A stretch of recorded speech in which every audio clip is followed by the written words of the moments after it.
Hi everyone. G'day, and thanks for joining us despite a couple of technical difficulties. Yes, hopefully you can see this okay. If not, rotate your phone and all should be good. But welcome, and we are so glad that you have joined us wherever you're watching from, and whether you watch now or later. Thanks for joining us. Please leave us a comment, as we chat. It's really good to hear from you. Or if you want to comment or ask a question even later, then, you can do it on YouTube or on our socials here. Message us and we'll get back to you when we can. But tonight, we had a really good chat this morning, and we hope that our conversation around committing for the unknown will encourage and maybe challenge you tonight. Yes. Yeah, so by way of introduction, some friends of mine and I caught a train into the city. The city that I'm referring to is actually Sydney, and we were going to watch a rugby union match between Australia's side and the English side at the time. And we planned it so that we would be able to go in, catch the game, and then catch a train home. And we worked out what the last train leaving from the city back to where we needed to get to was. And so we did exactly that. Had a great time.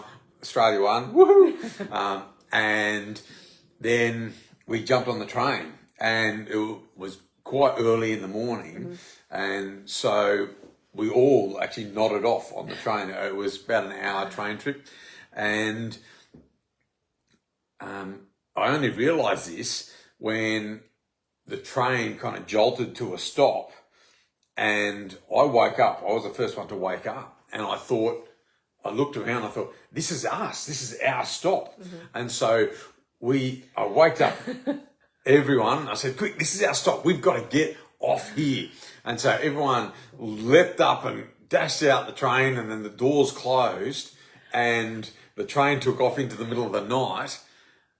And we very quickly realised that was not your stop. That was not our stop at all. And we walked up and down this platform, and most of the train platforms have a sign saying this is the city or this is the station that you're at. We couldn't find it. We looked again, we couldn't find it. And so there was a bridge over the train station. So we walked up the stairs to the top of the bridge, walked around. We were looking for street signs, and I reckon it took us about 10 minutes to find a single street sign. Yeah. And where we lived, the street signs had your street, and then down the bottom usually the name of the council. And so then we had some idea of where we were. And so finally, it was only once we worked out even where we were that we could then call a cab to come and get us. And that was then a wait, and it was just this whole thing. But what I want to focus on is that moment of waking up, jumping off the train, and then finding yourself in a place where you had no idea. I don't know, have you ever had an experience like that? Perhaps not falling asleep on the train, but No, I mean, a couple of times leading a group bushwalking. Yep. We've gotten lost thinking we were going a certain way and not finding it. But then, ultimately finding our way back out, because here we are. But going, I thought we knew the way, and it didn't look anything like it was supposed to. And so, we felt like we were lost in the bush with a group of young people, and who were looking to you for direction. That's right. And how would you describe that feeling? Yes, not a fun feeling. It was oh no, because it wasn't just me. I would feel scared anyway, going, I don't know where I am. And I thought that I did, because we started off, we had all the maps. I mean, once we worked out where we were on a map, but we just didn't know, things had overgrown where we thought they shouldn't be. So it was a bit scary because you were trying to lead people. It's like, we need to get home, but I don't know where to go. Yeah. And as you're watching this, perhaps you can relate to an experience where you found yourself not knowing where you are, uncertain about the way ahead, perhaps even certainly thinking, well, this is not the way that I have travelled before. A couple of comments there. Thanks for tuning in. And so, and we've shared, some pretty light. The world that we live in, it can feel like we have not come this way before. Yes. Recently, there's been huge financial turmoil as a result of some of the decisions that have been made. if you're looking for it daily, you can see images of a world in conflict that we thought we would never see again. And so not knowing where we are affects us as individuals, but finding a way forward is an individual and a communal question. And I think it doesn't really matter your culture, it doesn't really matter what you believe, that we all find ourselves at moments in life where we need to work out, how do I move forward from here? Because I haven't been this way before. Yep. And I think that is very much the nature of our lives. Very few of us rehearse for life. You might turn up to the same workplace, but you're encountering different people who've had different experiences for that day. And perhaps you can relate to the flip side, that it is actually when we find ourselves in something that we feel familiar with, circumstances that feel the same, where we have no expectation that things will be different, that actually we begin to lose something of who we are as human beings. And perhaps you can relate to that. What we're going to do tonight is I want to you draw some inspiration here from the scriptures, the book of Joshua, to give us some direction about that. And so I'm going to read to you just here from Joshua chapter 3. And it just says this: early the next morning, Joshua and all the people left Acacia Grove and arrived at the banks of the Jordan River, where they camped before crossing. 3 days later, the Israelite officers went through the camp, giving their instructions to the people. And when you see the Levitical priests carrying the Ark of the Covenant of the Lord your God, move out from your positions and follow them. Since you have never travelled this way before, they will guide you. Stay about 800 meters behind them, keeping a clear distance between you and the Ark. Make sure you don't come any closer. And then Joshua told the people, consecrate yourselves, for tomorrow the Lord will do great things among you. Now, as we're drawing this, there's a lot in there. But what I want to focus on is there's a group of people here who are moving into new land. No maps, no compass, and perhaps you can see a parallel there that we're talking about, how do I navigate my way through a way that we've never seen before.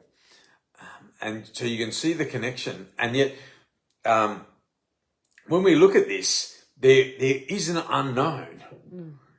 And we all, as human beings, go through an unknown. And yet, what happens for these people, I think, can teach us a way to move forward, but particularly for those of us who are exploring faith, for those of us who are exploring what it is to be even human, that there are some hints here. And I want to jump down right to this final statement here, where this character makes this statement: consecrate yourselves. Now, that's not really a word we use at all these days. But this is a person who's got some leadership. You were talking about your bushwalking, kind of, these people are looking to me for directions. Where do we go?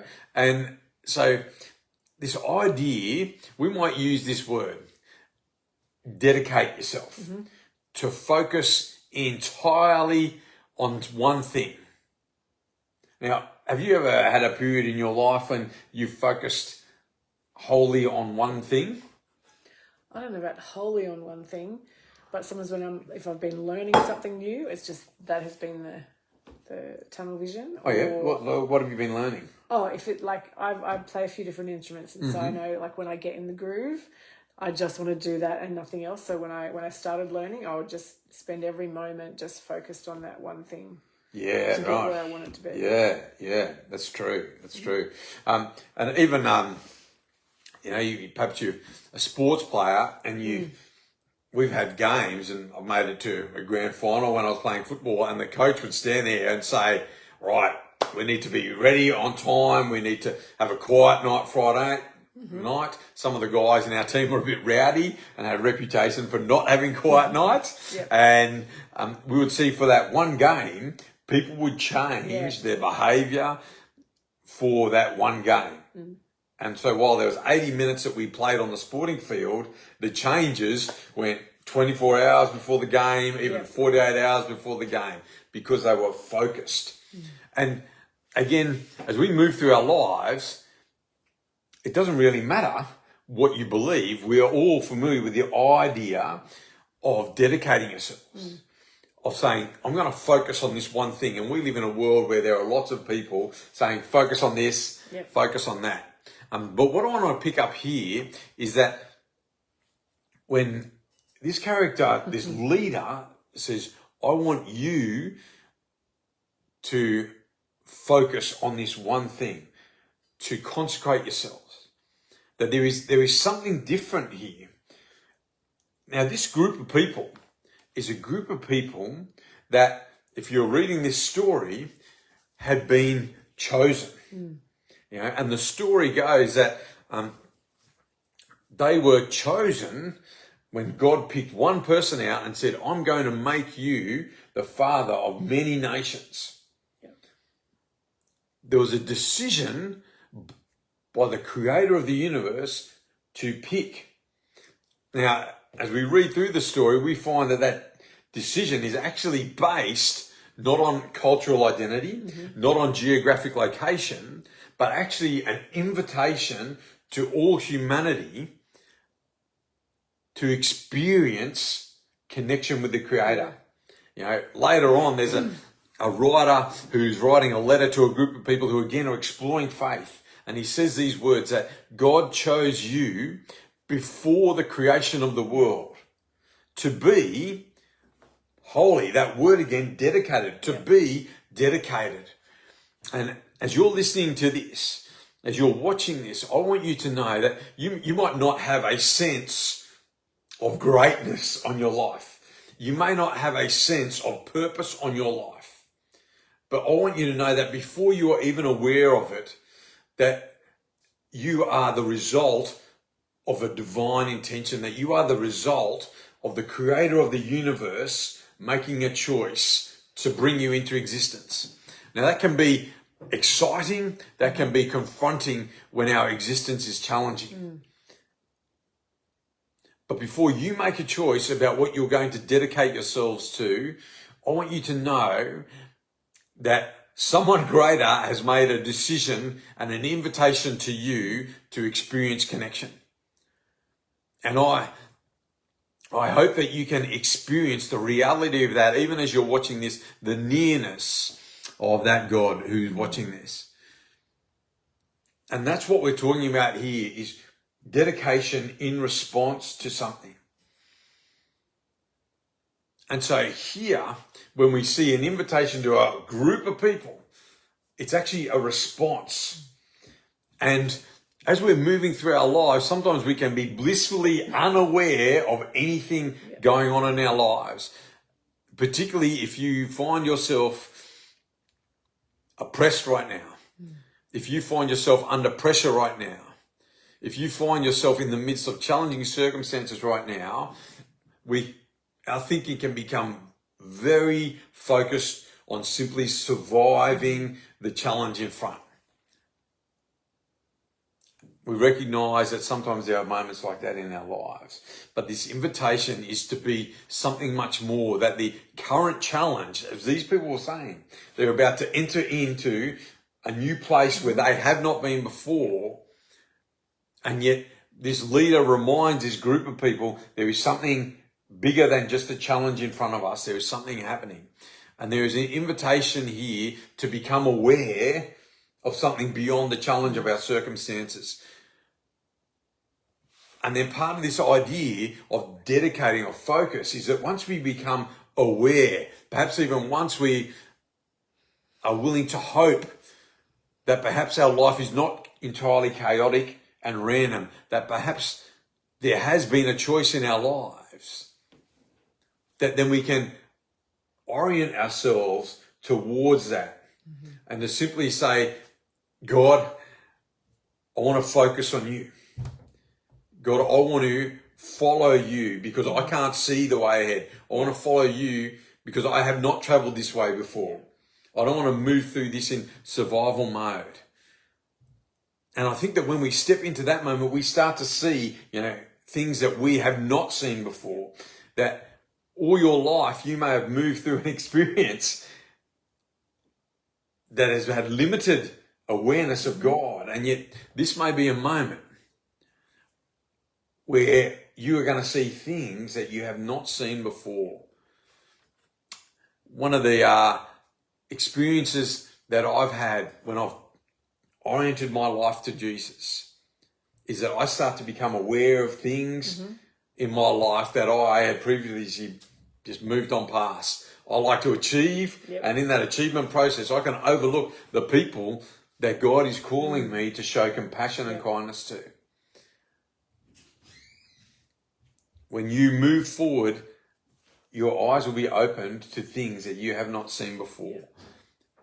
But it's to take up this direction, to dedicate yourselves, to choose to focus. And I know that for me in my life, once you become aware of a purpose, once you become oriented towards that purpose, that a lot of it is about letting go of things. You know, there's another writer that talks about letting go of the weight that holds you down and the things that are entangling you. And we live in a world today where it is easy to become weighed down by unnecessary burdens. It is easy to become entangled. And I don't know if you have some wisdom to offer about letting go, about escaping entanglement.